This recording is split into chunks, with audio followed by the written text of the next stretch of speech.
নমস্কার। আজ ভাইফোঁটা। আমি মোটামুটি রেডি।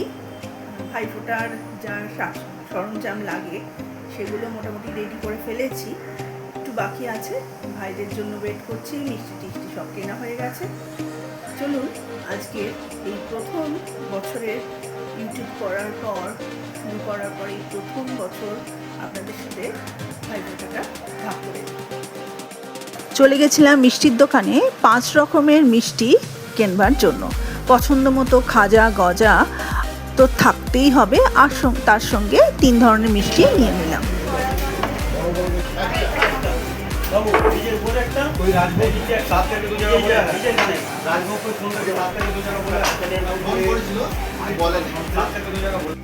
ভাইফোঁটার যে থালা সাজানো মোটামুটি হয়ে গেছে, আর একটু দুব্বো দেব। সব ভাইরা আসবে। মার কাছে শুনে এসেছি 5 বছর বয়স থেকে আমি ভাইফোঁটা দিচ্ছি, এবং ভাইফোঁটা নিয়ে নাকি আমার ছোটো থেকেই বেশ ইন্টারেস্ট। শাড়ি ফাড়ি পরে ভাইদের জন্য অপেক্ষা করা না খেয়ে, যদিও এখন সেই সেম ইন্টারেস্ট আছে, কিন্তু ওই সাজগোজের ব্যাপারটা এখন একটু চেঞ্জ হয়ে গেছে। নিজের যেতে কমফর্টেবল মনে হয় সেটা পরি, মানে কাজ করতে হয়। ভাইরা আসতে শুরু করেছে। এই যে ভাইকে আপনারা দেখছেন, এর সাথে আমার বেশি খটাখটি লাগে। মানে সারাক্ষণ আমরা দুজন মিলে কিন্তু দেখা হলেই একটু ঝগড়া হবে। কি বলছে একটু শুনুন। এটা ক্লাস। আমাদের বলা হয়েছে কিন্তু মিষ্টিগুলো খেতে দেওয়া হবে, শুধু ভিডিও করার পর তুলে নেওয়া হবে না। না, এটা তো খাবে। হ্যাঁ, আমি এইসব খাবো।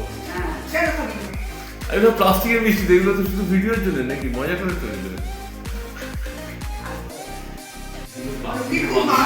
অনেকদিন তুই মার খাসনি আমার দ্বারা। আপেল আছে, আপেল গোটা বার করে দেখবে। আপেল খাবে? ফল খেয়ে নেবে একটা করে। তাহলে তো বাড়িতে নিয়ে যেতে পারতো। ফল খাবে আজকে দিন।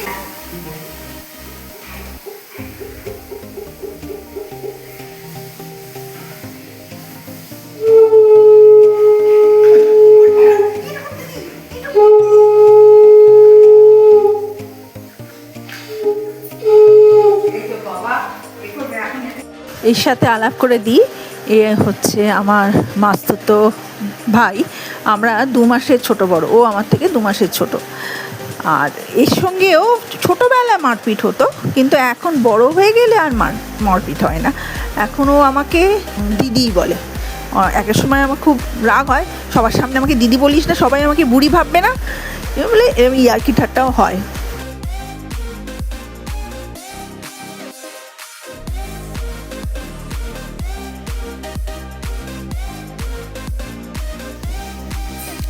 এটা খাওয়ার জন্য না, কিন্তু শুধু ভিডিওর জন্য।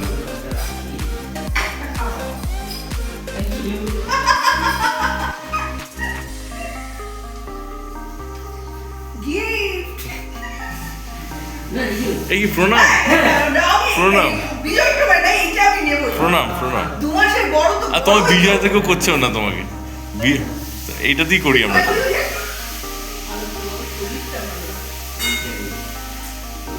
ওখানে একটু ভালো করে হাত বলি দাও, লিভারটাতে ভালো করে হাত বলি দাও।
এই যে দাদাকে দেখছেন এ আমেরিকায় থাকে।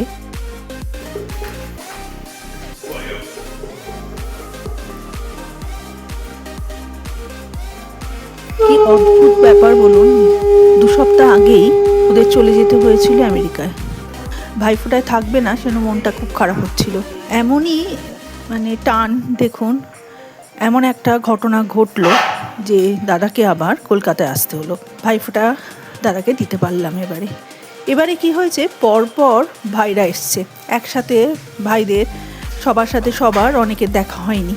আমার 4 ভাই ফোঁটা নিল ঠিকই, আর এক ভাই আসতে পারলো না, সে বিশেষ কাজে বাইরে। অন্য সময় সে সবসময় থাকে। যাই হোক, 4 ভাইকে তো দিতে পারলাম। আমি ভাইফোঁটা একটা নতুন নিয়ম শিখেছি, সেটা আজকে সকাল থেকেই অ্যাপ্লাই করছি। সেই নিয়ে ভাইরা আমাকে বেশ মজা ঠাট্টা করছে আমার সাথে।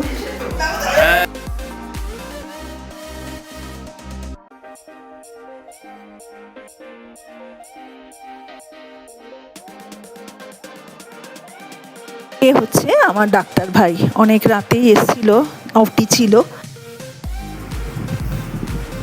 ছোট মা কিছু বলবে?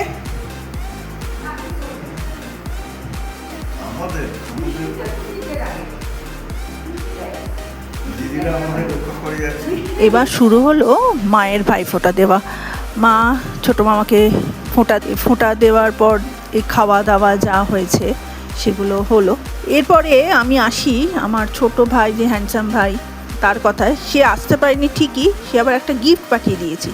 চলুন আপনাদের একটু দেখাই। প্রত্যেকবারই থাকে আমার ছোট ভাই, হ্যান্ডসাম ভাই বলি, আপনাদের চেনেন আপনারা মোটামুটি যারা আমার ভিডিও দেখেন।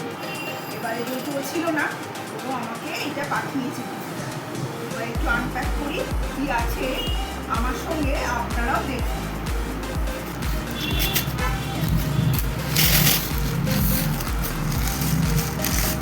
আজ তাহলে আসি, আবার আসবো নতুন একটি ভিডিও নিয়ে, জগদ্ধাত্রী পুজোর ভিডিও। আমার বাপের বাড়ির পাড়ায় কিভাবে মেয়েরা সবাই মিলে জগদ্ধাত্রী পুজো করে সেটা আপনাদের সামনে তুলে ধরবো। পাশে থাকবেন, সাথে থাকবেন, খুশিতে থাকবেন, সাবস্ক্রাইব করবেন কিন্তু। নমস্কার।